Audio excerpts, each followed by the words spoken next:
You ever wonder how it's even possible to be on a video call while someone else is streaming a movie and you're scrolling through social media all at the same time, all on the same Wi-Fi? It really feels like magic, doesn't it? Well, it's not. It's actually one of the most brilliant and fundamental ideas in all of technology. Today, we're going to unscramble that signal. Okay, so let's dive right in. And to do that, we first have to understand the problem we're trying to solve. Just picture all the data from every single device in your house trying to get out to the internet at the exact same moment. It would be an absolute massive digital traffic jam. I mean, think about it in a really practical way. On one hand, you've got this high-def video stream. It's demanding a huge, steady flow of data to look smooth. And then, at the same time, someone else is on a super important real-time video conference that absolutely cannot have any lag. How in the world do both of these giant data streams, plus everything else, travel through that one single cable coming into your house without just crashing into each other?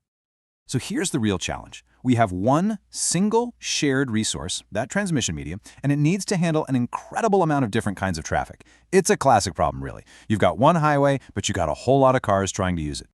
And the solution to this digital gridlock is this just beautiful concept called multiplexing. You can think of it as the ultimate traffic management system that makes our entire connected world even possible. It's what keeps the information superhighway from turning into a parking lot. So, in simple terms, what is multiplexing? Well, it's the art of taking a bunch of different signals, weaving them together so they can travel across one single medium, and then, this is the important part, unscrambling them at the other end so they arrive perfectly intact. Okay, so how is this magic trick actually performed? Well, there are two main strategies, and the first one is all about sharing the physical space of the medium itself. With frequency division multiplexing, or FTM, what you do is you take the total available frequency range of your medium, let's say the radio spectrum, and you just chop it up into smaller, separate channels. Every signal gets its own exclusive private lane. This is exactly how broadcast radio works, right? Each station gets its own frequency, so you can tune into 98.5 without hearing all the other stations at once. Now, wavelength division multiplexing, or WDM, takes that same idea and puts it on steroids for fiber optic cables. It's wild. It assigns each signal a unique wavelength of light, which is basically just a different color. This lets a single tiny strand of fiber carry a mind-boggling amount of data. It's like a multi-lane superhighway where every single color of the rainbow is its own separate lane.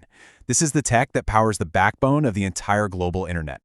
But what if you can't divide the medium? What if you can't create more lanes? What if every car needs to use the entire highway? Well, the second strategy is just as brilliant, because it solves this by sharing not the space, but the time. And this is called time division multiplexing, or TDM.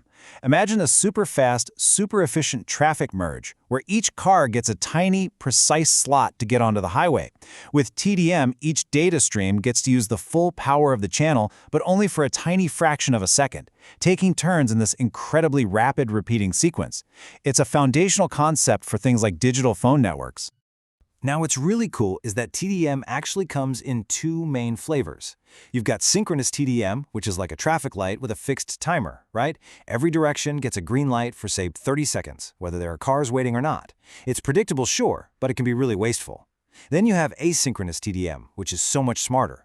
It's like a modern traffic controller that only gives a green light to the lanes that actually have data waiting. It's way more efficient because it doesn't waste any empty slots. All right, so now that we get how we can share a single path, let's just briefly zoom out and look at the types of paths that exist in the first place. You can think of them as different kinds of streets that decide how our communication traffic is allowed to flow. First up, you have simplex. This one's easy. It's a strict one-way street. Information flows from the sender to the receiver, and that's it. It never goes the other way around. The perfect example is a classic AM/FM radio broadcast. Next is half-duplex. Now here, traffic can go both ways, just not at the same time. It's exactly like a walkie-talkie. You talk, then you say over, and then I can talk. We can't both talk at the same time. You have to wait your turn. And finally, we get to full duplex, which is a true two-way street. Both sides can send and receive information simultaneously, just like a normal, natural phone call. And this is where it all clicks together, because it's often these very multiplexing techniques we've been talking about that make full duplex communication possible over a single wire or frequency in the first place. So let's bring it all home. Why does any of this matter? Well, because multiplexing is literally everywhere.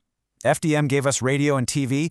WDM is the powerhouse behind the high-speed internet, carrying insane amounts of data across oceans. And TDM is a key player in our digital phone systems. The simple truth is, without these techniques, our shared digital world just couldn't exist. So, at the end of the day, the next time you're on a perfectly smooth video call while a 4K movie is streaming in the other room, you'll know. It isn't magic, it's the invisible, it's the elegant, and it's the absolutely essential art of traffic management, the art of multiplexing. It's the silent hero that keeps our entire digital world from crashing to a halt.